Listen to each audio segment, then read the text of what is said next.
नमस्कार, city news में आप तमाम दर्शकों का स्वागत है। मैं हूं रिया गौर। खबरों की शुरुआत करेंगे उससे पहले एक नजर डाल लेते हैं आज की सुर्खी। सिटी न्यूज के प्रायोजक हैं water valley NH 28 Sherpur Muzaffarpur. Birla औद्योगिक क्षेत्र में बने कॉस्मस बैग फैक्ट्री का मुख्यमंत्री नीतीश कुमार ने फीता काट कर किया उद्घाटन। 450 लोगों को मिलेगा रोजगार। समाहरणालय सभा कक्ष में उप मुख्यमंत्री विजय सिन्हा ने अधिकारियों के साथ 20 सूत्री की बैठक की। और औराई थाना क्षेत्र में हुए CSP संचालक से 7.5 लाख रुपए लूट कांड मामले में पुलिस ने घटना में शामिल 2 अपराधियों को हथियार के साथ किया गिरफ्तार। तो ये थी आज की सुर्खियां, अब खबरें विस्तार से। बिरला औद्योगिक क्षेत्र में बने कॉस्मस ट्रॉली बैग फैक्ट्री का मुख्यमंत्री नीतीश कुमार ने उद्घाटन किया।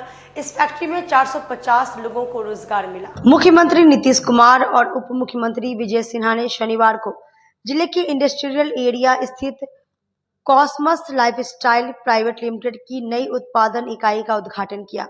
यह इकाई 5 एकड़ भूमि पर फैली हुई है और इसका कुल अनुमोदित निवेश 50 करोड़ रुपए हैं, जिसमें से 37 करोड़ रुपए की स्वीकृति राज्य निवेश प्रोत्साहन परिषद SIPB द्वारा दी गई है। आपको बता दें कि यह फैक्ट्री देश के प्रसिद्ध VIP ब्रांड के लिए trolley bag, backpack, sleeping bag, duffel bag, soft luggage और हार्ड लगेज जैसे उच्च गुणवत्ता वाले और किफायती यात्रा बैग एवं सहायक उपकरण का निर्माण करेगी। वर्तमान में इकाई की उत्पादन क्षमता 1 करोड़ 50 लाख सॉफ्ट बैग और 40,000 हार्ड सेल बैग प्रति वर्ष है, जिसे भविष्य में बढ़ाकर 2 करोड़ 5 लाख सॉफ्ट बैग और 65,000 हार्ड सेल बैग करने की योजना है। इस अवसर पर मुख्यमंत्री ने कहा है कि यह इकाई न केवल बिहार में औद्योगिक विकास को गति देगी, बल्कि स्थानीय लोगों को रोजगार भी प्रदान करेगी। वर्तमान में फैक्ट्री में 450 लोगों को रोजगार मिला है, जिनमें 35% महिलाएं शामिल हैं। आने वाले समय में यह संख्या बढ़ाकर 1200 तक पहुंचाने का लक्ष्य रखा गया है, जिसमें 40% महिलाओं की भागीदारी सुनिश्चित की जाएगी। इसमें 500 प्रत्यक्ष नौकरी और 700 अतिरिक्त रोजगार के अवसर अगली तिमाही में सृजित किए जाएंगे। उद्योग विभाग के अपर मुख्य सचिव मिहिर कुमार सिंह ने कहा है कि बिहार में MSME क्षेत्र को बढ़ावा देने के लिए सरकार लगातार प्रयासरत है। कॉस्मस लाइफस्टाइल की यह पहल राज्य के आर्थिक विकास में अहम भूमिका निभाएगी। वहीं यूनिट के मालिक सिद्दीकी ने बताया कि हम चौथी तिमाही तक 100 करोड़ रुपए का राजस्व उत्पन्न करने का लक्ष्य लेकर चल रहे हैं और भविष्य में और निवेश कर बिहार को औद्योगिक हब बनाने में योगदान देंगे। उन्होंने आगे बताया कि यूनिट घरेलू बाजार के साथ साथ अंतर्राष्ट्रीय बाजारों में भी अपने उत्पादन का निर्यात करेगी, जिससे बिहार को वैश्विक स्तर पर पहचान मिलेगी। इस मौके पर उद्योग विभाग के अधिकारी, स्थानीय जनप्रतिनिधि और बड़ी संख्या में आम नागरिक भी मौजूद रहे। अवसर का, निवेशकों के आकर्षण का एक संदेश भी है और बिहार बदल रहा है। बाहर के लोग यहाँ पर अपना निवेश कर रहे हैं, रोजगार उद्योग धंधे को बढ़ा रहे हैं, हमारे लोगों को रोजगार मिल रहा है। निश्चित तौर पर मुख्यमंत्री जी का जो साफ नीयत सफल नीति है, उसका परिणाम दिखाई पड़ रहा है। इंडस्ट्रियल एरिया के रूप में डेवलप किया जा रहा है मुजफ्फरपुर, सर रोजगार के सृजन होंगे। निश्चित तौर पर इसको और बेहतर हम लोग करेंगे। सर मैं बताना चाहूँगा, बिहार का 30 साल पहले मुंबई गया। मुंबई में बड़ी इंडस्ट्रियल में 400 लोग काम करते, और यहाँ के सरकार की पॉलिसी और यहाँ के जो ब्यूरोक्रेट इतने एग्रेसिव है कि मेहनत करके मेरे जन्मभूमि पे लाए। और यहाँ पे आज ये जो मैंने फैक्ट्री बनाया 2 लाख स्क्वायर फीट की फैक्ट्री है, 650 वर्कर काम कर रहे हैं, 1200 अगले चंद महीनों में ज्वाइनिंग करेंगे। और इस इंडस्ट्री में मैं बताना चाहूँगा जो पॉलिसी है बिहार का, टेक्सटाइल पॉलिसी बहुत ही बेहतरीन है। इस पॉलिसी के तहत हम प्रोडक्ट बना के पूरे वर्ल्ड को सप्लाई कर सकते हैं और गवर्नमेंट की नीति और उनके जो positive working style, fast processing, सब कुछ सिंगल विंडो के थ्रू होना, ये बहुत बड़ा सपोर्टिव है। और दूसरा जो इंसेंटिव मिलता है, ये इंसेंटिव बहुत बड़ा हेल्प है इंडस्ट्री वाले के लिए, जिसके वजह से इतनी बड़ी इंडस्ट्री डाले। और हमारे बिहार में युवा बहुत है, हमारे पास स्किल डेवलप की ज़रूरत है, जिसके लिए हम प्रोग्राम किए और हम अपने आप पे गर्व करते हैं कि हमने वक्त पे अपने बिहार में वापस है। इसमें सरकार ने बहुत मदद की, मदद इन सेंस कि हर चीज़ लाइसेंसेज जो है फाइल के बाकी के सब एग्रेसिव हुआ, कहीं भी कोई भी 1 रुपया का भी डिमांड नहीं किया और टाइम पे मुझे मिला, ये मुझे खुशी है। लॉ ऑर्डर बहुत ही अच्छा है, वो 1.5 साल लगा बनाने में, मुझे किसी तरह की डिस्टर्बेंस नहीं। यहाँ के डीएम है बहुत ही सपोर्टिव है, ऐसा लगता है कि हमारे वो फ्रेंड है, यानी कभी भी फोन पर कोऑपरेट करते हैं। एसीएस सर है, एडिशनल चीफ सेक्रेटरी, सारे लोग कोऑपरेट करते हैं। सर मैं यही मुजफ्फरपुर का हूँ, बड़का गाँव मेरा घर है। मेरे फादर डॉक्टर मोहम्मद हाफिज है। मैं कॉलेज लाइन से पढ़ा, MBA करने के बाद कॉलेज लाइन से पढ़ा था, क्लीन से पैंट शर्ट में था, कैडबरी में जॉब करता था, कोकोकोला में गया। उसके बाद मैं रिलीजियस वर्क से जुड़ने के बाद मुझे जॉब मिलना मुश्किल हुआ। 500 रुपीज़ मैंने लिया। मेरा नाम है मोहम्मद इरशाद अहमद सिद्दीकी। 500 रुपीज़ लेकर ये कंपनी हमने बजा। आज हमारे कंपनी का 60 करोड़ टर्नओवर है और आने वाले 1 साल का जो प्रोजेक्शन है 2000 करोड़ की है। VIP के साथ रिसेंटली हमने 400 करोड़ का टाइप किए और वर्ल्डमार्ट के साथ हमारा अभी जस्ट टाइप हुआ है, जिसमें महीने का लगभग 55 कंटेनर मुझे माल मिला है। बहुत खुशी की बात है कि आज कॉस्मोस इंडस्ट्रीज के सिद्दीकी साहब जो बगल में हैं, इनकी फैक्ट्री का उद्घाटन माननीय मुख्यमंत्री महोदय ने किया है। बैग क्लस्टर में मुजफ्फरपुर में यह दूसरी हमारी बड़ी यूनिट है। इसके अलावा बिहार में अन्य भी यूनिट्स हैं जो चल रहा है। बैग और टेक्सटाइल्स में पिछले 2 से 3 वर्षों में यहाँ पे बिहार में 1500 करोड़ रुपए से ज़्यादा का इन्वेस्टमेंट हुआ है और प्रत्येक फैक्ट्री में, यहाँ आज हमारी 10 फैक्ट्री है, 500 से 1000 लोग कार्यरत हुए हैं। आप अगल बगल में जाके देख सकते हैं और बड़े बड़े ब्रांड्स हैं।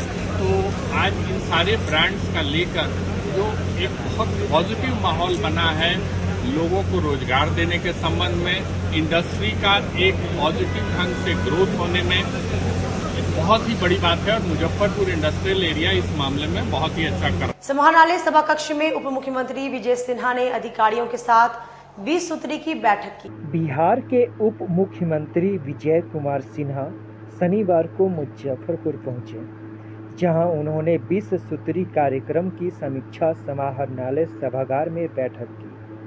बैठक के बाद मीडिया से बातचीत करते हुए उन्होंने राष्ट्रीय जनता दल राजद प्रमुख लालू प्रसाद यादव पर तीखा हमला बोला। पत्रकारों से बातचीत के दौरान विजय सिन्हा ने कहा, लालू प्रसाद यादव की मानसिक स्थिति अब समाप्त हो चुकी है। बिहार हमेशा से महापुरुषों की जन्मभूमि, कर्मभूमि और कार्यभूमि रही है। यदि लालू प्रसाद यादव से किसी महापुरुष की उम्मीद करते हैं तो यह बेईमानी है। उन्होंने आगे कहा कि हम बाबा साहब भीमराव अंबेडकर का सम्मान करते हैं, उन्हें पंच पिंड के रूप में पूजते हैं। ऐसे महापुरुष का अपमान करना दुर्भाग्यपूर्ण है और यह किसी भी सूरत में बर्दाश्त नहीं किया जाएगा। विजय सिन्हा के इस बयान को आगामी विधानसभा चुनावों की पृष्ठभूमि में राजनीतिक गर्मी के तौर पर देखा जा रहा है। उन्होंने लालू यादव पर निशाना साधते हुए यह भी कहा कि अब जनता समझ चुकी है कि राज्य का विकास सिर्फ बीजेपी गठबंधन की सरकार में ही संभव है। वहीं 20 सूत्री योजना की समीक्षा को लेकर उन्होंने अधिकारियों को आवश्यक दिशा निर्देश भी दिए और विकास योजनाओं में तेजी लाने की बात कही। जी बताइए, आज का बैठक में क्या कुछ निर्णय लिया? आज 20 सूत्री की बैठक और आपदा प्रबंधन की भी बैठक थी और उस बैठक में पहले की बैठक की समीक्षा भी हुई है। आने वाले दिनों में मानसून को देखते हुए आपदा से जुड़े विषय की तैयारी और उसके संदर्भ में लोगों के सुझाव को भी लिए गए हैं और उस सुझाव के अनुकूल हम बेहतर कर सकें, इस पर विचार किया गया है। सर, इस बार आपदा में क्या क्या तैयारी है? सर, बाढ़ की तैयारी जो है क्या क्या किस प्रकार से ध्यान में रखा गया है? पूरी तरह से हर बार जो तैयारी होती है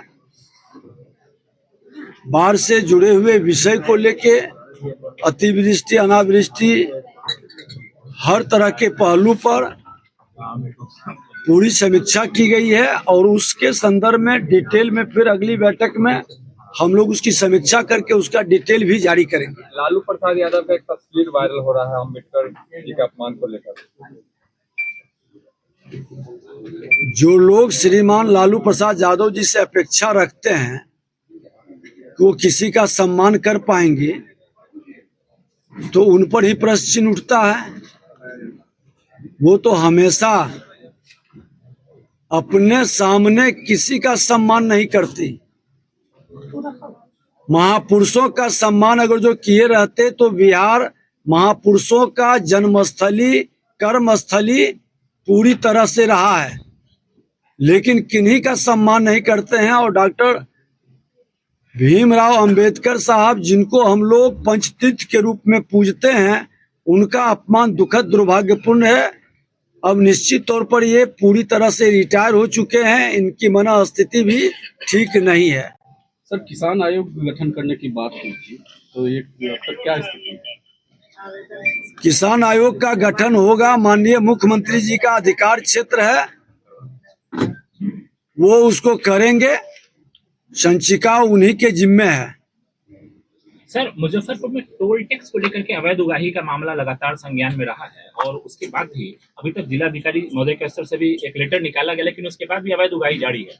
आप सर निश्चित तौर पर इसको संज्ञान में लेकर के कार्रवाई होगी। अगर जो अवैध वसूली होगा, ऐसे लोग बचेंगे नहीं। डीएम बैठे हैं, इसको देख लेंगे। सर, चिराग पासवान को लेकर जो आ रहा है कि 243 सीट पॉलिटिकल यहाँ पर नहीं। ठीक है सर। सरिया थाना क्षेत्र में पुलिस और अपराधियों के बीच मुठभेड़ के दौरान कुख्यात राइडर के पैर में लगी गोली। मुजफ्फरपुर जिले के सरिया थाना क्षेत्र के रेवा गांव में पुलिस और कुख्यात अपराधी के बीच मुठभेड़ हो गई। इस मुठभेड़ में कुख्यात अपराधी राहुल कुमार उर्फ राइडर के पैर में गोली लग गई है। घायल राइडर को पहले स्थानीय पीएचसी में लाया गया, जहां से बेहतर इलाज के लिए उसे श्री कृष्ण मेडिकल कॉलेज एवं अस्पताल SKMCH रेफर कर दिया गया। पुलिस सूत्रों के मुताबिक राहुल उर्फ राइडर सरिया थाना क्षेत्र के मुंगौली गांव का रहने वाला है और वह कई लूट कांडों का आरोपी बताया जा रहा है। वह बीते कई महीनों से फरार चल रहा था। पुलिस ने आज विशेष सूचना के आधार पर उसे हिरासत में ले लिया था।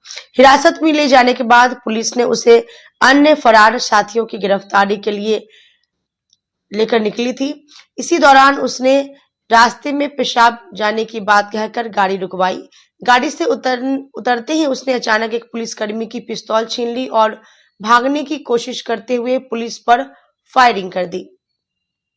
इस अप्रत्याशित हमले के जवाब में पुलिस ने भी फायरिंग की, जिसमें एक गोली राइडर के पैर में जाकर लगी। उसे तुरंत रेवा पीएचसी में ले जाया गया और प्राथमिक उपचार के बाद SKMCH रेफर कर दिया गया। फिलहाल पुलिस पूरे मामले की जांच कर रही है और राइडर के साथियों की तलाश में छापेमारी जारी है। नहीं, पहले तो ये कहना चाहेंगे, ये इनकाउंटर नहीं है, ये नियंत्रित फायरिंग, कंट्रोल फायरिंग है। ये सरैया थाना अंतर्गत एक मुगौली गांव का लड़का जो राहुल कुमार नाम है, राहुल कुमार उर्फ राइडर, जो कि पूर्व से एक जयपुर में आइसक्रीम वाले पर गोली चली थी, उसमें ये वांछित था। कुछ दिन पहले जयपुर में भी एक पिकअप लूट कांड हुआ था, उसमें भी इनकी संलिप्तता है। और इसके अलावा एक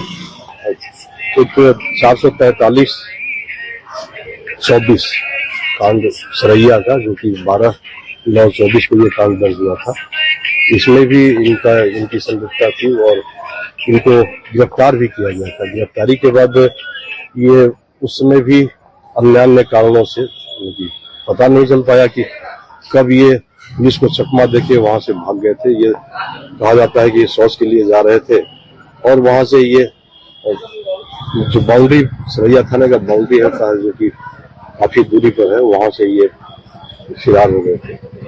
तो ये घटना है 18/9/24 की, उसमें भी 449/24 केस दर्ज हुआ था। इसके अलावा जयपुर का जो आइसक्रीम वाले की, उसको गोली लगी थी। और एक हाल फिलहाल में जो पिकअप वाहन पर आप लोग सुने होंगे, टोल प्लाजा के पास डेड बॉडी मिला था ड्राइवर का, तो इसमें इनकी संलिप्तता थी और इनकी गिरफ्तारी हुई थी। आज गिरफ्तारी हुई थी और इनके निशानदेही पर ही ये लोग जा रहे थे काली स्थान, सरैया के पास काली स्थान है, वहां पर इनका एक और भी साथी सहयोगी अपराधी था प्रिंस, उसकी गिरफ्तारी के लिए जा रहे थे, लेकिन वो काली स्थान पर उसकी गिरफ्तारी नहीं हुई। तब इनको कहा गया कि आपके पास आर्म्स कहाँ है, आर्म्स कहाँ रखा है आपने। तो इन्हीं की निशानदेही पर एक कट्टा और एक कारतूस बरामद किया गया और तब तक वो फिर इन्होंने कहा कि सर अब वो काली स्थान उसका समय हो गया है, प्रिंसवा आ गया होगा। तो काली स्थान फिर पुलिस गई और वहां पर जैसे ही जाने के साथ ही उन्होंने उसके थोड़ा पहले ही उन्होंने कहा कि पेशाब करना है। तो पेशाब करने के बहाने ये गाड़ी से उतरे और एक हमारे पुलिसकर्मी का उन्होंने पिस्टल छीना और लेके वो भागते, एक तरफ भाग भी रहे थे, दूसरी ओर फायरिंग भी कर रहे थे, कोई इनको पकड़ नहीं सके। जहां गाड़ी के पास जहाँ ड्राइवर बैठता है उसके जस्ट बगल में ये बगल वाले सीट पर सामने गेट के सामने फायरिंग कर रहे थे, जिससे कि कोई उसमें से उतरे नहीं और ये भागते रहे। इस बीच हमारे जो पुलिसकर्मी थे, साहसी पुलिसकर्मी, उन्होंने बिल्कुल कंट्रोल फायरिंग किया और वो नहीं चाहते थे कि इनकी जान जाए और बिल्कुल ही कंट्रोल फायरिंग करते। तो इन लोगों का मकसद यही था कि कैसे उसकी गिरफ्तारी हो जाए, क्योंकि एक बार तो वो भाग ही चुका था, जिसमें कि हम लोग FIR दर्ज किए थे। तो इस तरह से उनके पैर में घुटने के नीचे एक गोली लगी है। जैसे ही ये घटना हुई तो उसके बाद से वहां से थाना द्वारा पहले जो प्राथमिक स्वास्थ्य केंद्र जो नजदीक का है वहां पर दिखाया गया और वहां से रेफर होने के बाद से एम्बुलेंस में एक जो भी हमारे पुलिसकर्मी वहां मौजूद थे, पुलिस पदाधिकारी थे, उनके संरक्षण में उनको अभी SKMCH के इमरजेंसी वार्ड में लाया गया है। यहाँ इनका इलाज चल रहा है और बिल्कुल खतरे से बाहर है, फिर भी हम लोग निगरानी रखते हैं। पूर्व वार्ड पार्षद राकेश कुमार पप्पू के परिजनों ने निजी अस्पताल पर कई गंभीर आरोप लगाए हैं। अस्पताल प्रबंधन ने सफाई भी दी। मुजफ्फरपुर नगर निगम क्षेत्र अंतर्गत वार्ड नंबर 23 के पूर्व वार्ड पार्षद राकेश कुमार पप्पू के मौत मामले में नया मोड़ सामने आया है। पूर्व वार्ड पार्षद स्वर्गीय राकेश कुमार पप्पू के पुत्र अनुनय कुमार के मुजफ्फरपुर के उर्मिला अस्पताल के डॉक्टर पर गंभीर आरोप लगाया है। अनुनय ने आज सुबह स्वर्गीय राकेश कुमार सिन्हा उर्फ पप्पू के फेसबुक पोस्ट पर लिखा है कि 5 मई की रात पापा को सीने में दर्द हुआ। हम घबराकर उन्हें उर्मिला हार्ट हॉस्पिटल ले गए। वहां डॉक्टर अनिल सिंह ने बिना किसी पुख्ता जांच के तुरंत कहा इन्हें सीवियर हार्ट अटैक आया, हार्ट फेल हो रहा है, बचने की संभावना सिर्फ 1% है। आईसीयू में भर्ती कर लिया गया, सैकड़ों इंजेक्शन और दवाइयां दी गई। परिवार को डर में रखकर भगवान का नाम लेने को कहा गया। सबसे चौंकाने वाली बात यह थी कि डॉक्टर को पता था कि पापा को जो दर्द हुआ वो हार्ट अटैक नहीं बल्कि डिसल्फीरम के रिएक्शन की वजह से हुआ था। बावजूद इसके उन्होंने कहा कि रिएक्शन से हार्ट अटैक हुआ है और बिना किसी पुष्टि के महंगा कार्डिक ट्रीटमेंट शुरू कर दिया गया। मैंने डॉक्टर से कई बार अनुरोध किया कि पापा की एंजियोग्राफी कराई जाए ताकि सही कारण पता चले, लेकिन हर बार बहाना बनाकर बात को टाल दिया गया। पापा अगले दिन खुद कहने लगे मुझे घर ले चलो, लेकिन डॉक्टर ने कहा अभी स्थिति नाजुक है, डिस्चार्ज नहीं कर सकते। 7 मई की रात 12 बजे पापा को कमर में असहनीय दर्द हुआ। आईसीयू स्टाफ को तुरंत सूचित किया गया, लेकिन किसी ने गंभीरता से नहीं लिया। उन्हें केवल दर्द और नींद की दवा लेकर सुला दिया गया। 2 से 3 घंटों में उनके पैर सून हो गए। हमें सुबह 4 बजे सूचना दी गई। डॉक्टर सुबह 5 बजे आए और बोले कि पैर में दिक्कत तो है, इंजेक्शन दे दिया गया है और बोला कि 3-4 घंटे और रुको, मैं एक न्यूरोलॉजिस्ट और हार्ट हॉस्पिटल में ही बुलाने की कोशिश करता हूँ। खैर, न्यूरोलॉजिस्ट को दोपहर 12 बजे उनके क्लिनिक में हमने दिखाया। उन्होंने तुरंत जरूरी स्टेरॉइड दिया, लेकिन डॉक्टर अनिल सिंह ने हमें फिर डराया, इससे हार्ट पर असर हो सकता है। हम पहले ही डराए जा चुके थे, इसलिए कहीं और ले जाने की हिम्मत नहीं हुई। 5 दिन इसी भ्रम और डर के बीच बीते। जब कोई सुधार नहीं हुआ तब हमने हिम्मत करके पापा को IGIMS पटना और फिर PGI लखनऊ ले जाया गया। वहां जो सच्चाई सामने आई उसने हमें भीतर तक हिला दिया। दोनों जगह डॉक्टर ने स्पष्ट कहा कि पापा को कभी हार्ट अटैक हुआ ही नहीं था। वहीं लगाए गए आरोप को लेकर उर्मिला हार्ट हॉस्पिटल के डॉक्टर अनिल सिंह ने कहा कि अल्कोहल छुड़ाने के लिए एक मेडिसिन उन्होंने बिना डॉक्टर के सलाह के लिया, जो मेडिसिन नशा मुक्ति में ही इस्तेमाल होती है। उसके बाद उन्होंने अल्कोहल लिया, जिसकी वजह से उनकी छाती में दर्द हुई। छाती में दर्द होने के बाद हम लोगों ने हार्ट अटैक का टेस्ट कराया। 6 तारीख को जो टेस्ट पॉजिटिव आया था, यह हार्ट अटैक का टेस्ट जो है वह 10 दिन तक ही पॉजिटिव आते हैं। इससे साथ ही उन्होंने आरोप को लेकर यह भी कहा कि 200% हार्ट अटैक आया था। 72 घंटे तक हमने हार्ट को लेकर फिट कर दिया, लेकिन 72 घंटे के बाद इनको कमर के नीचे दोनों पैरों में लकवा मारा। क्योंकि वह हमारा केस नहीं था, वहाँ न्यूरोलॉजी का केस था। हमने न्यूरोलॉजी के पास भेजी भी थी, लेकिन ये लोग मुजफ्फरपुर और पटना करते रहे। तो सभी को हमें बताना चाहेंगे कि डॉक्टर अनिल सिंह जी जो है वो मेरे पापा के बहुत पुराने मित्र थे, लेकिन जो उन्होंने किया वो एक शत्रु भी नहीं कर सकता। 5 मई की घटना है ये। 5 मई को शाम में पापा किसी पार्टी से आए थे, खाना वाना खा करके आए थे, भोज था, किसी शादी समारोह से आए थे, और उसके बाद जो है अचानक से उनके जो है पेट में दर्द हुआ। पेट से दर्द थोड़ा ऊपर चेस्ट तक आया हल्का, तो हम लोग डर गए। हम लोग वोमिटिंग वगैरह उनको हुआ, तो हम लोग उनको लेकर के उर्मिला हार्ट हॉस्पिटल ले गए, क्योंकि वहीं से इलाज चलता था उनका, और वो पापा के मित्र भी थे, तो वहाँ ले गए। डॉक्टर ने इमरजेंसी में एडमिट किया, फिर उसके बाद वहाँ से डायरेक्ट आईसीयू में एडमिट कर दिया, और हमें बोला कि इनको बहुत ही सीवियर हार्ट अटैक आया है और 100 में से 1 आदमी बस बच सकता है इससे। तो हम लोग बहुत डर गए। हम लोग बोले ठीक है, आप तो पापा के दोस्त हैं, जैसे आपको इलाज करना है कीजिए, हम लोग अपना फुल आपको सपोर्ट देते। उसके बाद इनका इलाज चालू हुआ। अगले दिन सुबह पापा हमको बोले कि चलो अब हम ठीक हैं, घर ले चलो। तो हम डॉक्टर से बात किए कि हार्ट अटैक है तो एंजियोग्राफी वगैरह कीजिए, एंजियोग्राफी से ही ब्लॉकेज का पता चलेगा, बिना उसके तो हार्ट का इलाज हो नहीं सकता है। डॉक्टर ने बोला कि अभी स्टेबल होने दो, उसके बाद एंजियोग्राफी करें। तो हमने उनकी बात मान ली, ठीक है। फिर मैंने शाम में एक बार और रिपीट किया कि एंजियोग्राफी कर लेते ताकि जो दिक्कत है वो पता चल पाती। नहीं माने, बोले कि 72 घंटे ऑब्जर्वेशन में रखना पड़ेगा और 48 घंटे तो काफ़ी क्रिटिकल है, दोबारा हार्ट अटैक आने की संभावना होती है। तो हम लोग डर गए, वहीं पे रखे। फिर 7 मई की रात को लगभग 12 बजे के आसपास उनके कमर में बहुत जोर का दर्द हुआ। तो हम लोग गए उनसे आईसीयू में मिलने, दादी वगैरह सब लोग गई, उनको मूव वगैरह हम लोग लगा दिए, क्योंकि वहाँ के जो स्टाफ थे, एक तो आईसीयू में डॉक्टर नहीं था वहाँ पे, सिर्फ 2 नर्सिंग स्टाफ जिनको बोलने पे भी कुछ सुनते नहीं थे। तो दादी ही गई, दादी उनके कमरे मूव वगैरह लगाई। उसके बाद हम लोग कोशिश किए कि पापा को आराम मिले। उसके बाद हम लोग को आईसीयू से वहाँ से बोला गया कि आप ज़्यादा देर तक नहीं रह सकते, आप लोग जाइए। तो हम लोग बाहर चले गए। 4 घंटे तक, 4 बजे तक हम लोग को कोई इन्फॉर्मेशन नहीं दिया गया। 12 से 4 के बीच में हम लोग नीचे रहे। 4 बजे हम लोगों को बोला गया कि जा कर के मिल लीजिए। तो हम लोग जब गए मिलने तो पापा बोल रहे हैं मेरे पैर में, दोनों पैर जो है मेरा काम कर नहीं रहा है, कमर में बहुत जोर का दर्द है। तो हम लोग बोले वहाँ के स्टाफ को कि क्या दिक्कत हुआ है। तो वो लोग बोल रहा है कि इनके मन में ये चीज़ है, ऐसा कुछ है नहीं, इनके मन में ये चीज़ चल रहा है, ये बस ऐसे ही बोल रहे हैं। रात में इनको नींद की दवा दी गई थी और जो दर्द का दवा है वो दे करके इनको सुला दिया गया था। और 5 बजे फिर हमने बोला कि डॉक्टर को बुलाइए। तो 5 बजे तक डॉक्टर आए।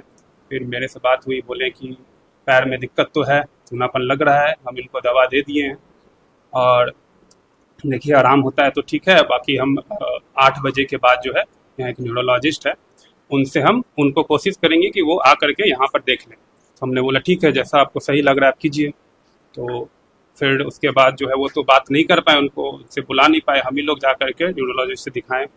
वो वहाँ से डिस्चार्ज भी नहीं किए वहाँ पे कि हम लोग जा करके कहीं और अच्छे से इलाज कर सकें। वो अपना आदमी भेजे हम लोगों के साथ कि जाओ जा करके वहाँ से दिखवा करके आओ। हम लोग गए, दिखवा करके आए। फिर वहाँ के जो डॉक्टर हैं वो स्टेरॉयड वगैरह जो उसका इलाज होता है वो दिए, वहाँ का जो दवाई होता है। तो दवाई चालू हुआ, उर्मिला हार्ट हॉस्पिटल में ही एडमिट, तो वही दवाई चालू हुआ। फिर डॉक्टर ने बोला कि स्टेरॉयड दे रहे हैं तो इससे हार्ट को खतरा हो सकता है और भी डेंजरस है, फिर भी हम इलाज करते हैं। तो हम इस चीज़ से डर गए कि अभी हार्ट अटैक आया है।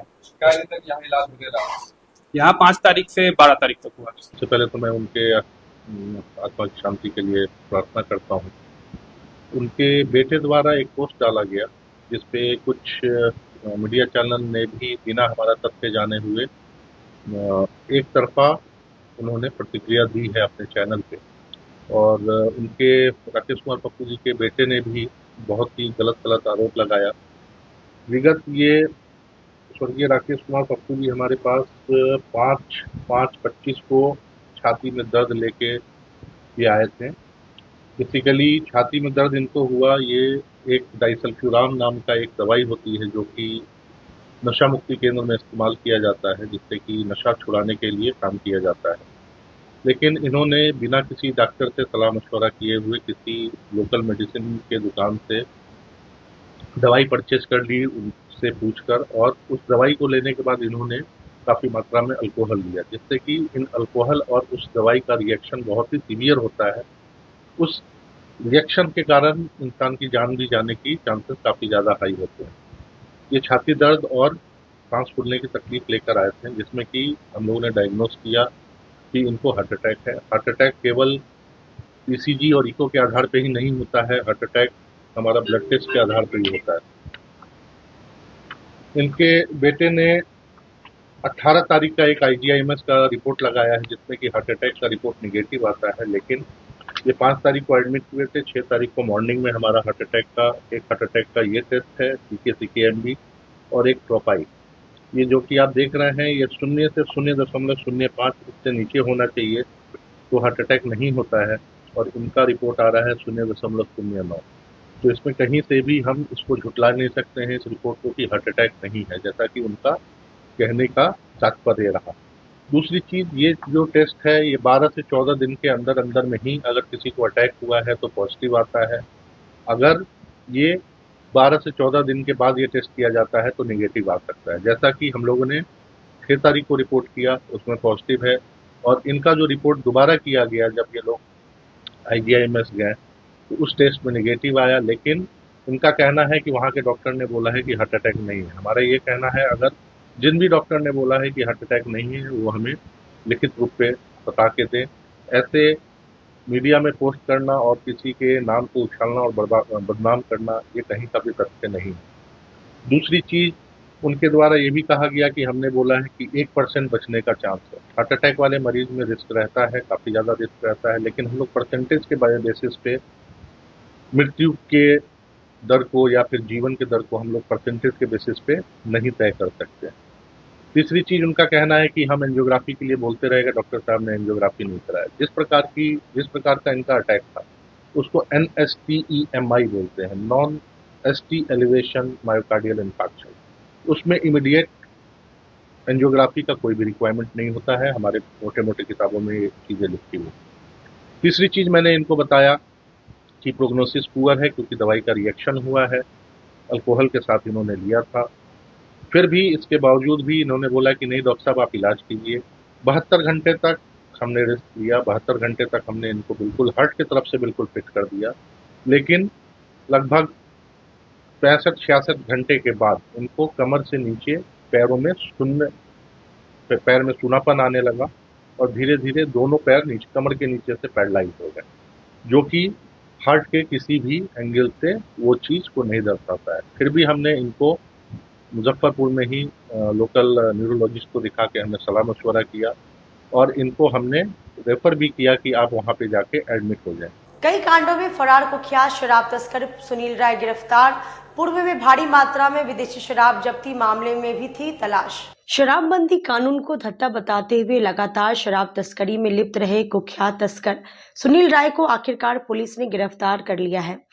आरोपी लंबे समय से फरार चल रहा था और उसके खिलाफ विभिन्न जिलों में कई आपराधिक मामले दर्ज थे। 22 मई को बिहार मद्य निषेध विभाग पटना से मिली गुप्त सूचना के आधार पर रामपुर हरी थाना पुलिस ने बड़ी कार्रवाई को अंजाम दिया था।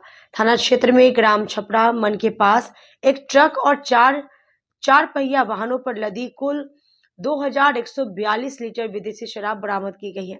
इस छापेमारी में 2 अपराधियों को मौके से गिरफ्तार भी किया गया था, जिनकी पहचान सीतामढ़ी जिले के महिंद्रवाड़ा थाना क्षेत्र के चक्की रामपुर गांव निवासी संजीत राय और मुजफ्फरपुर जिले के कुटनी थाना क्षेत्र के गोसरा गांव निवासी अवनीश कुमार उर्फ मनीष को गिरफ्तार किया गया था।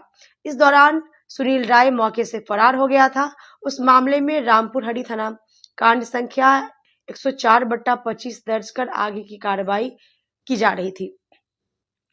शुक्रवार की देर रात पटना उत्पाद विभाग के द्वारा मुजफ्फरपुर पुलिस को मिली एक इनपुट के आधार पर उसी मामले में फरार चल रहे मुख्य आरोपी सुनील राय पिता जालिम राय निवासी चक्की रामपुर थाना महिंदवाड़ा जिला सीतामढ़ी को उसके घर से गिरफ्तार कर लिया गया है। ग्रामीण एसपी विद्यासागर ने बताया कि गिरफ्तार शराब तस्कर सुनील राय का लंबा आपराधिक इतिहास रहा है और वह पहले भी कई बार अवैध शराब से जुड़े मामलों में और आर्म्स एक्ट में जेल जा चुका है। इसका नेटवर्क कई जिलों में फैला हुआ है। शराब से अर्जित संपत्ति को जब्त करने की भी अनुशंसा की जाएगी। 22/5/25 को एक रामपुर हरी थाना में छपड़ा मन एक जगह है, वहां पर एक ट्रक और 4 पहिया वाहन पर कुल 4142 लीटर शराब पकड़ा गया था और जिसमें कि संजीत राय, अवनीश कुमार और सुनील राय, इसके अलावा भी और भी लोगों की संलिप्तता थी, जिसमें कि 104/25 कांड दर्ज किया गया रामपुर हरी थाना का। और उसमें से संजीत राय जो इसका सुनील राय जो आज गिरफ्तार हुआ है, इसका छोटा भाई था, उस दिन गिरफ्तार हुआ था 22/5 को, और अवनीश गिरफ्तार हुआ था, लेकिन वो बच गया था, मोटरसाइकिल से भाग गया था।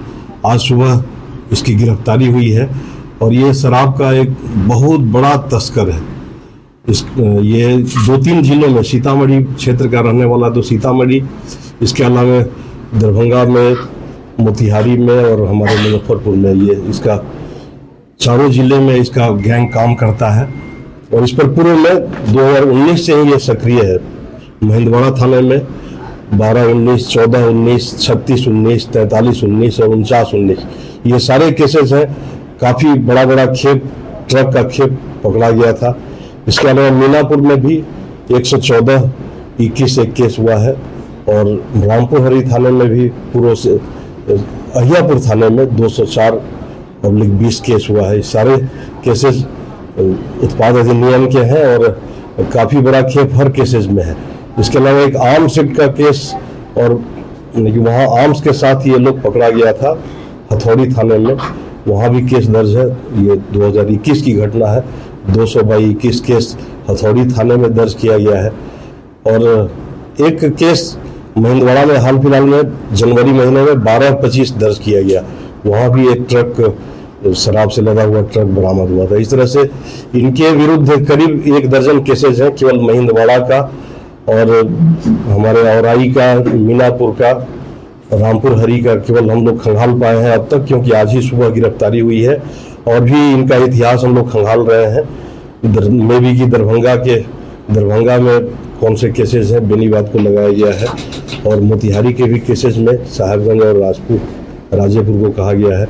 ये कहा जा सकता है कि जैसे हमारे मुजफ्फरपुर में जो बड़े जो गैंग मास्टर है शराब तस्कर के, उनसे भी बड़ा ये गैंग मास्टर है। और ये बहुत बड़ी उपलब्धि रामपुर हरी के लिए है, जो कि इनके लिए अलग से पुरस्कृत किया जाएगा। ये बिहार उत्पाद विभाग जो पटना में कार्यरत है, उनकी गुप्त सूचना पर ये कार्रवाई की गई थी। ये कार्रवाई जैसे ही प्रारंभ हुई तो वरीय पुलिस अधीक्षक महोदय के ही निर्देशन में और मेरे अनुश्रवण में रामपुर हरी थाना और अगल बगल के थाना इनका सहयोग कर रहे थे और रात भर ये लोग इनका पीछा कर रहे थे। अंततः 2:25 पर इनकी गिरफ्तारी हुई है और आज हम लोग इनको जेल भेज रहे हैं। माननीय न्यायालय के अनुरोध पर अग्रतर कार्रवाई करेंगे। ये गिरफ्तारी अपना रामपुर थाना क्षेत्र अंतर्गत ही हुई है और ये फिर आज कोई शराब का उधर करने सूचना वहाँ से उत्पाद जो पटना में कार्यरत है वहाँ से उत्पाद विभाग द्वारा दी गई थी कि ये रामपुर हरी में अभी सक्रिय हैं और रामपुर हरी से ही कहीं से इनकी सक्रियता है कि जो कि अहियापुर होते हुए कोई माल आगे बढ़ाना चाह रहे हैं। कहाँ से मंगवाता था सर? ये अलग अलग राज्यों से, जैसे पंजाब से भी, जैसे हम लोगों के यहाँ 104-25 कांड दर्ज हुआ था, का था। बाहर के राज्यों से ये मंगाते हैं, यहाँ के किसी गोदाम में डंप करते हैं, जो कि सीतामढ़ी अंतर्गत कहीं पर है। रूनी सैदपुर थाने में भी इनके विरुद्ध 2019 में भी केस है, 2021 में भी केस है। तो ये इनका गोदाम कहीं सीतामढ़ी में, जिसका कि हम लोग निवेदन करेंगे और इनकी गिरफ्तारी के बाद इनके निशानदेही पर माननीय न्यायालय से अनुरोध करके हम लोग और भी जो इसमें संलिप्त लोग हैं उनकी गिरफ्तारी करेंगे। संपत्ति की भी जांच होगी बिल्कुल बिल्कुल 107 BNS के अंतर्गत इनके वरीय पुलिस अधीक्षक महोदय ने रामपुर हरी थाना और इंस्पेक्टर को इसका जिम्मा सौंपा है कि इन्होंने अवैध ढंग से जो संपत्तियां अर्जित की हैं उनका आप लोग सूची बनाएं। 107 BNS की कार्रवाई इनके विरुद्ध। औराई थाना क्षेत्र में हुए CSP संचालक से 7.5 लाख रुपए लूट मामले में पुलिस ने घटना में शामिल 2 अपराधियों को हथियार के साथ किया गिरफ्तार। मुजफ्फरपुर जिले के औराई थाना अंतर्गत CSP संचालक टुनटुन शाह के साथ दिन दहाड़े हुई लूटकांड का पुलिस ने सफल उद्भेदन कर लिया है। इस सनसनीखेज घटना में पुलिस ने 2 अपराधियों को गिरफ्तार कर उनके पास से अवैध हथियार, कारतूस, लूटा गया मोबाइल और गांजा बरामद किया है।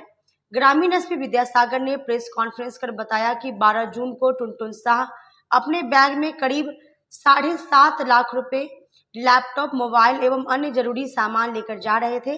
तभी मोटरसाइकिल सवार अज्ञात अपराधियों ने उनके साथ लूट की वारदात को अंजाम दिया। विरोध करने पर अपराधियों ने टुनटुन शाह को गोली मार दी, जिससे वह गंभीर रूप से घायल हो गए। घायल CSP संचालक के बयान पर औराई थाना में प्राथमिकी दर्ज की गई है। मामले की गंभीरता को देखते हुए वरीय पुलिस अधीक्षक मुजफ्फरपुर के निर्देश पर पुलिस अधीक्षक ग्रामीण और अपर पुलिस अधीक्षक पूर्वी 1 के नेतृत्व में एक विशेष टीम गठित की गई, जिसमें औराई थाना पुलिस भी शामिल थी। गठित टीम को 13 जून को मिली गोपनीय सूचना के आधार पर चोरपुरवा पुल के पास वाहन चेकिंग के दौरान 2 युवकों को गिरफ्तार किया गया, जिनकी पहचान औराई थाना क्षेत्र के नया गांव घाट निवासी राजा कुमार और दीपक कुमार शर्मा के रूप में हुई है। तलाशी के दौरान उनके पास से लूट में प्रयुक्त एक देशी कट्टा, एक कारतूस, एक मोबाइल, एक लूटा हुआ मोबाइल, 1 किलो 663 ग्राम गांजा और एक स्प्लेंडर मोटरसाइकिल बरामद की गई है। गिरफ्तार अपराधियों ने पुलिस पूछताछ में स्वीकारा है कि उन्होंने ही CSP संचालक से लूट की थी और विरोध करने पर गोली चलाई थी। इनके खिलाफ बरामद अवैध हथियार और मादक पदार्थ को लेकर औराई थाना में एक नया मुकदमा भी दर्ज किया गया है। ग्रामीण SP विद्यासागर ने बताया है कि गिरफ्तार अपराधियों की आपराधिक इतिहास की जांच की जा रही है।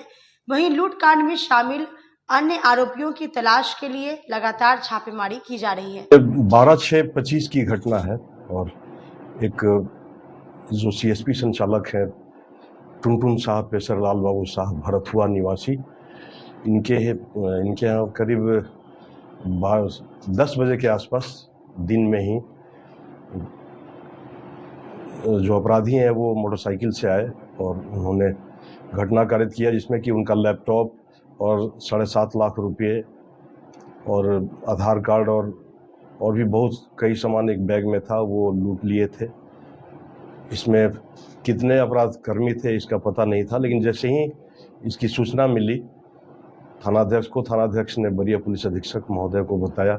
वरीय पुलिस अधीक्षक महोदय के निर्देशन में आनन फानन में 2 टीम का गठन किया गया, जिसमें कि एक टीम मेरे नेतृत्व में छापेमारी कर रही थी और एक टीम जो ASP साहब हैं इनके नेतृत्व में कर रही थी, और थानाध्यक्ष जो राजा हैं औराई थानाध्यक्ष वो मेरे टीम में थे।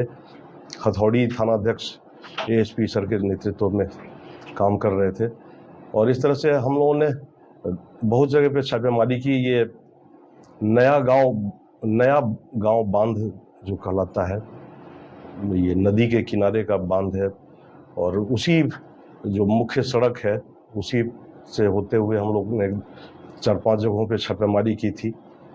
इसके बाद और भी जगहों पे छापेमारी लगातार होते रही, रात भर छापेमारी हुई, जिसका ये निकला कि गिरफ्तारी हुई है। 2 लोगों की गिरफ्तारी हुई है, राजा कुमार की और दीपक कुमार की। राजा कुमार पेशर देवेंद्र शर्मा और दीपक कुमार पेशर उमेश शर्मा, ये दोनों ही नया गांव बांध के हैं, थाना औराई के हैं।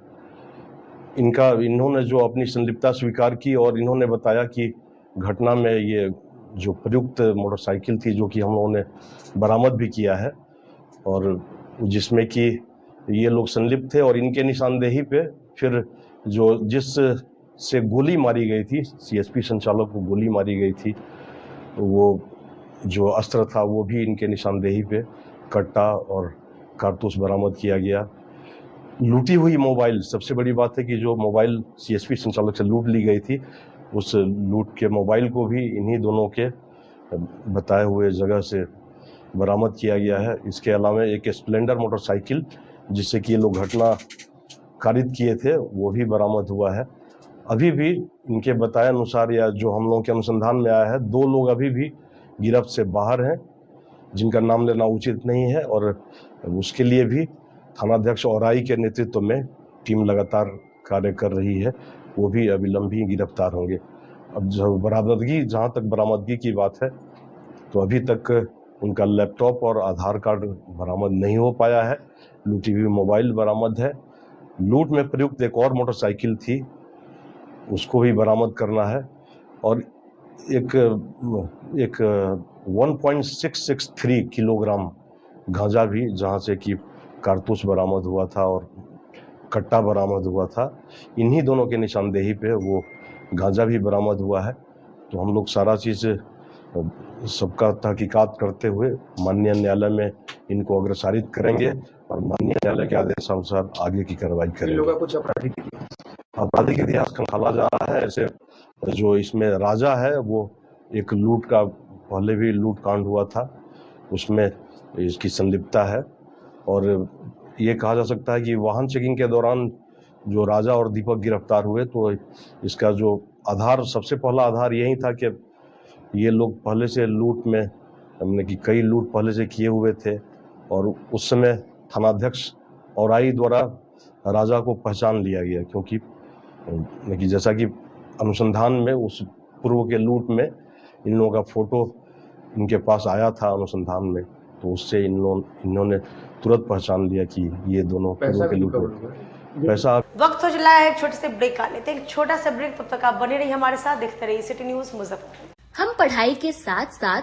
बच्चों में विश्वास जगाते हैं। Christ Jyoti international school based on CBSE curriculum with co-education, nursery से +2 के छात्रों के लिए प्रत्येक विषयों के लिए अनुभवी शिक्षकों का समूह है। 5 एकड़ में फैला यह स्कूल बच्चों के बेहतर भविष्य बनाने में सक्षम है। अत्याधुनिक साइंस और कंप्यूटर लैब के साथ स्कूल को बेस्ट डिसिप्लिन का अवार्ड भी मिल चुका है। पढ़ाई के साथ छात्रों की शारीरिक क्षमता बढ़ाने के लिए विभिन्न खेलों का विशेष प्रशिक्षण भी दिया जाता है। नर्सरी से +2 तक के लिए नामांकन प्रारंभ है। हमारा पता है Christ Jyoti international school, Dharmoday Sthali, Madhopur, Rusta, Muzaffarpur. Contact us on 947122 1087352664757। मैं प्रिंसिपल क्राइस्ट ज्योति कृतिका मृणालिनी अपने बच्चों के बारे में, अपने स्कूल के भविष्य के बारे में बेहतर निगरानी रखती हूँ। मेरे स्कूल में क्वालिटी बेस्ड एजुकेशन होता है। हमारे स्कूल को हाल ही में बेस्ट डिसिप्लिन अवार्ड से नवाजा गया है। हमारे शिक्षक ट्रेंड हैं, अनुभवी हैं, और हम अपने बच्चों को पारिवारिक माहौल में पढ़ाते हैं। DPS ग्रुप ऑफ इंस्टीट्यूशन आपके लिए सुनहरा अवसर लेकर आया है। अगर आप ANM, GNM, BS nursing, post basic BSc nursing, B pharma, D pharma, polytechnic, BBA, BCA, B.Ed, DLEd, MBA, MCA, PGDM, paramedical, BTech या BA LLB plus LLB, MSc nursing में करियर बनाना चाहते हैं तो हम आपके साथ हैं। मुजफ्फरपुर, सीतामढ़ी, चंपारण और झारखंड के रांची, दुमका, देवघर में हमारी 14 शाखाएं हैं, जहां हम आपकी शिक्षा को प्राथमिकता देते हैं। हमारे पास बिहार स्टूडेंट क्रेडिट कार्ड और स्कॉलरशिप की विशेष सुविधाएं भी हैं। तो देर किस बात की, नामांकन के लिए तुरंत संपर्क करें 7643908777 पर। हम आपके उज्जवल भविष्य के लिए हमेशा तत्पर हैं।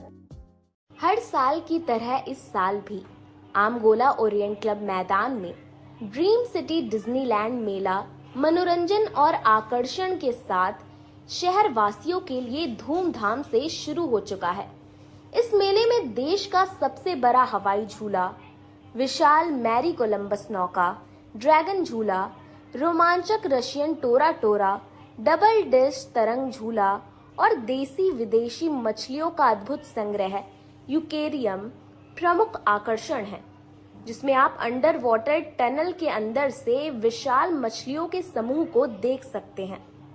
साथ ही बच्चों के लिए ढेरों रोमांचक झूले हैं, जिनमें हॉर्स राइडिंग, मुंबई का water boat, Scorpio ride, jumping, जंगल राइड, भूत बंगला, सेल्फी पॉइंट और मिकी माउस शामिल है। वहीं मेले की शॉपिंग स्ट्रीट भी किसी बाजार से कम नहीं है। सहारनपुर का प्रसिद्ध फर्नीचर, जिसमें किंग पलंग, dressing table, dining table, sofa set और रॉकिंग चेयर शामिल है।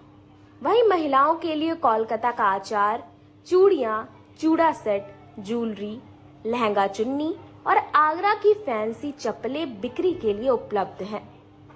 भदोही के कालीन और कृत्रिम फूलों का बड़ा संग्रह भी घर की सजावट को नया रूप देने को तैयार है। साथ ही बच्चों के मनोरंजन के लिए गुब्बारा गन शूटिंग की विशेष व्यवस्था की गई है। खाने पीने के शौकीनों के लिए स्वादिष्ट व्यंजन के स्टॉल उपलब्ध हैं। ड्रीम सिटी डिज्नीलैंड मेला, आमगोला ओरिएंट क्लब मैदान, मुजफ्फरपुर। आजकल की बिजी जिंदगी में स्टाइल तो है, पर कंफर्ट का क्या? आपके इसी स्टाइल और कंफर्ट को बेहतर बनाने के लिए नीलकमल लेकर आए हैं first exclusive factory outlet showroom in Mithanpura, Muzaffarpur, जहां home furniture, office furniture, mattress and wedding special pay up to 50% off with EMI facility. Style भी, कंफर्ट भी। उत्तर बिहार का पहला नीलकमल का एक्सक्लूसिव शोरूम आपका स्वागत करता है। एक बार सेवा करो। चाहे आपका पर्सनल स्पेस हो या corporate office, Marbonite full body vitrified tiles हर कोने को अपनी खूबसूरती से सजाता है। इस पर पड़ने वाले हर कदम को मिलती है एक ताकत, जो देती है आगे बढ़ने का विश्वास। जॉनसन टाइल्स का उत्तर बिहार का सबसे बड़ा शोरूम साई कृपा ट्रेडर्स द्वारा जल्द मुजफ्फरपुर जिले के सकरी सरैया डुमरी रोड में खुलने जा रही है। जल्द आ रहा है आपके शहर में। जल्द ही उद्घाटन की तारीख की घोषणा होगी। मार्बोनाइट विट्रीफाइड टाइल्स बाय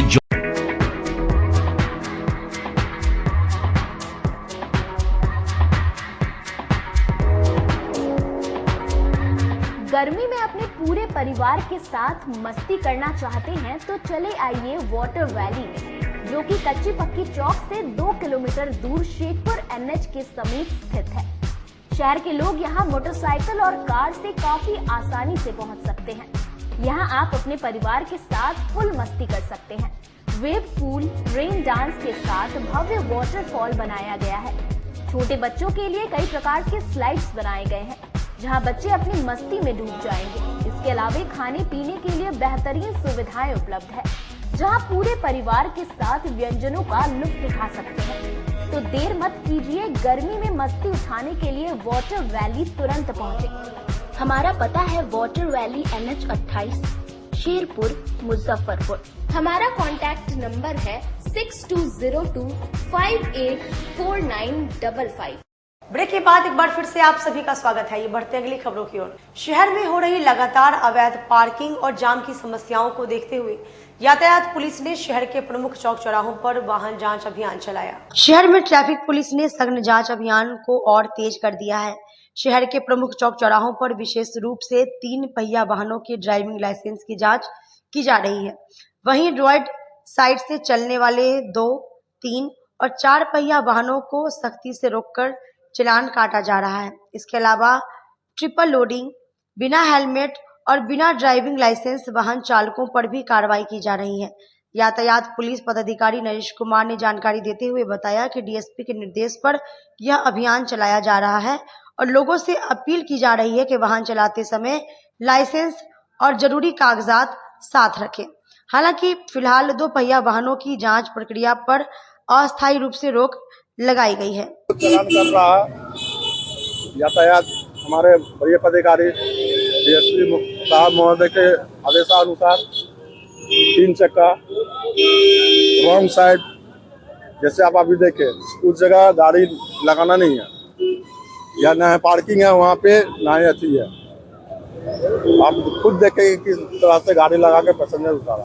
अगर पीछे से कोई आदमी आके 4 व्हीलर हो या को हो ठोक दे तो कहेगा कि पीछे वाला 4 चक्का का गलती था। इसलिए हम लोग 3 चक्का का चालान के पास डीएल नहीं है, खास करके उसको चालान हम लोग कर रहे हैं। यहाँ पे गश्ती 2 निकलता है, 1 नंबर गश्ती है वो आगे डीएम मोड़ के पास में, और आगे जाके हर जगह जाके चौक चौराहा पे जहाँ की ज़्यादा डिस्टर्ब जगह हो जाता है कि भाई लगा दिया आके, जैसे ये मोड़ पर आके ये टेम्पू लगा दिया, अब डिस्टर्ब हो गया। इसी तरह वो भी गाड़ी जाके मोड़ पर चौराहे पे जाके जो दिक्कत कर रहा है उसके पास डीएल ना है, उसका चालान काट के हम लोग। ऐसे में जो लोग सड़कों पर निकल रहे हैं उनसे क्या अपील है, कैसे वो लोग चले गाड़ी? वो लोग गाड़ी है कहने के मतलब है कि टर्निंग पॉइंट पर भी पैसेंजर अगर बैठे हुए हैं, एक बाइक वो लोग ऐसा मोड़ेगा तो बुझाए कि पलटी मार देगा गाड़ी, हाथ देते हुए रह जाएगा पुलिस वाला कि रोको, धीरे चलो, लेकिन ये लोग धीरे चलने वाला है भी नहीं। 2 चक्का वाहन चालकों के लिए क्या अपील है? अभी 2 चक्का के लिए फिलहाल अभी स्थगित कर दिया गया है, इसके लिए अगले आदेश तक वरीय पदाधिकारी हमारे जो आदेश देंगे उसके बाद आगे किया वार्ड और इमरजेंसी पेशेंट और सब बाहर के लगभग आते हैं। मान लीजिए 1-2 यूनिट तो वो लोग साथ में रहे, वो लोग पूर्ति कर लिए, उसके बाद उन लोग को परिजन को बाहर से बुलाना पड़ता है, बुला कर तब यूनिट आता है। तो ज़्यादातर मेडिकल में और सदर में ज़रूरत पड़ता है। प्राइवेट ब्लड बैंकों में तो वहाँ जो परिजन भर्ती होते हैं वो लोग डोनेट कर ही देते हैं। जनरल प्राइवेट में जाने वाले लोग अवेयर भी रहते हैं, तो इसलिए ज़्यादा ज़रूरत पड़ता है। और एक अपील भी इसीलिए करेंगे हम कि हर संस्था को कम से कम 1 शिविर मेडिकल को जरूर देना चाहिए, क्योंकि नॉर्थ बिहार का सबसे बड़ा हॉस्पिटल है, तो कम से कम यहाँ बहुत ज़्यादा मरीज आते हैं। विश्व रक्तदाता दिवस पर जो लोग ब्लड देने से कतराते हैं, कई तरह के मन में कंफ्यूजन होता है, वैसे लोगों के लिए क्या कुछ अपील रहेगा? अपील यही रहेगा कि एक ऐसा साधन है जो आप अपने रक्तदान करके दूसरे के रगों में प्रवेश कर। मारीपुर स्थित निजी होटल के सभागार में 1 दिवसीय आयकर और जीएसटी पर सेमिनार का आयोजन किया गया। मारीपुर स्थित एक होटल में AIFTP और TPA के संयुक्त तत्वावधान में 1 दिवसीय आयकर और जीएसटी के सेमिनार का आयोजन किया गया। इस अवसर पर मौजूद गोविंद पौदार ने कहा कि कार्यक्रम में मुख्य अतिथि के रूप में जस्टिस संजय कुमार मौजूद थे। इसका आयोजन 2 सेशन में हुए, जिसमें स्पीकर CA राहुल आनंद केजरीवाल और CA गौरव झा थे। वहीं अधिवक्ता प्रदीप कुमार वर्मा ने कहा कि 2 सत्र में कार्यक्रम का संचालन किया गया है, जिसमें GST सहित कई मुद्दों पर चर्चा हुई। व्यापारियों के बीच जागरूकता को लेकर विचार विमर्श किया गया और आगे की रणनीति पर भी चर्चा हुई। इस कार्यक्रम में बंगाल, झारखंड और बिहार के विभिन्न जगहों से कई प्रैक्टिशनर मौजूद थे। इनकम टैक्स और GST पर चर्चा हो रही है। किस तरह का चर्चा है और क्या है? इनकम टैक्स में जो नया प्रोविजन सब आया है उस पर चर्चा होगा, और GST के लिए भी चर्चा होगा। सेकेंड शिफ्ट में GST पे है और फर्स्ट शिफ्ट अभी चल रहा है, और इनकम टैक्स चल रहा है। 158 से लेकर 151। किन किन लोगों ने इस चर्चा में अपनी participate? Chief justice Sanjay Kumar और विधिपति हैं अपना हाई कोर्ट के एडवोकेट, और हम लोग लोकल विशेष से आए हैं, उड़ीसा से, कलकत्ता से, रांची, कटक, महाराष्ट्र से आए हैं, विशाखापट्टनम से भी आए हैं, लगभग ऑल ओवर इंडिया से आए हैं। ऐसे 5 स्टेट के अभी फिलहाल यहाँ आए हैं। किस तरह के लोग हैं यहाँ पर आए हुए? एडवोकेट, CA और चीफ जस्टिस हैं। कलमबाग चौक स्थित आदर्श छात्रावास परिसर में नवोदय आर्ट द्वारा प्रदर्शनी लगाया गया। मुजफ्फरपुर में आर्ट कार्निवल 2025 का आयोजन Navodaya art and culture development welfare trust के द्वारा शहर के निजी सभागार में हुआ, जिसमें जिला समेत बिहार के अन्य जगहों से प्रचलित चित्रकारों के द्वारा इस कार्यक्रम का आयोजन किया गया। यह 2 दिवसीय कार्यक्रम है। इसके अंतर्गत आज बड़े और बड़ों की चित्रकला प्रतियोगिता कराई गई, जिसमें मधुबनी पेंटिंग में राम जी सीता जी के जयमाला को दर्शाया गया और अन्य तरह तरह के चित्र बनाए गए, जिसका परिणाम कल रविवार को शाम 5 बजे सांस्कृतिक आयोजन के साथ किया जाएगा। बहुत ही सुंदर कार्यक्रम है और मुजफ्फरपुर में ये Navodaya art and cultural development welfare trust के द्वारा जो ये एक इनिशिएटिव लिया गया है, उसकी जो कामयाबी है वो हम सब देख पा रहे हैं कि कितने सारे लोग ऐसे हैं जो कला से बहुत हृदय से जुड़े हुए थे। उन्हें एक मंच मिला है जहाँ पे वो कला से सीधे भी जुड़ रहे हैं और कलाकारों का सम्मान, उनका हौसला अफजाई भी कर रहे हैं। नए बच्चों को भी यहाँ पे अवसर मिला है अपनी कला का प्रदर्शन करने का। नए नए नवाचार देखने को मिले हैं, अलग अलग तरह की पेंटिंग कलाएं, बाहर कई तरह के स्टॉल्स भी यहाँ पे आए हैं जिसमें लोकल जो हमारे बिगिनर्स हैं, स्टार्टअप्स हैं, उनको भी एक अवसर मिला है इस आर्ट कार्निवल के माध्यम से अपने हुनर का प्रदर्शन करने का। बहुत सुंदर जाने माने जो चित्रकार हैं, कलाकार हैं, देश विदेश के स्तर पे, राष्ट्रीय स्तर पे, अंतर्राष्ट्रीय स्तर पे अपना नाम जिन्होंने कमाया है, उन सब की कलाकृतियों को हम लोग यहाँ पे एक साथ एक समय में देख पा रहे हैं। ये मुझे लगता है मुजफ्फरपुर के लिए गौरव का विषय है। कितने बच्चे शामिल हुए होंगे इसमें? लगभग 50 बच्चे शामिल हुए हैं। और मेनली कार्यक्रम किस चीज पर था आधारित?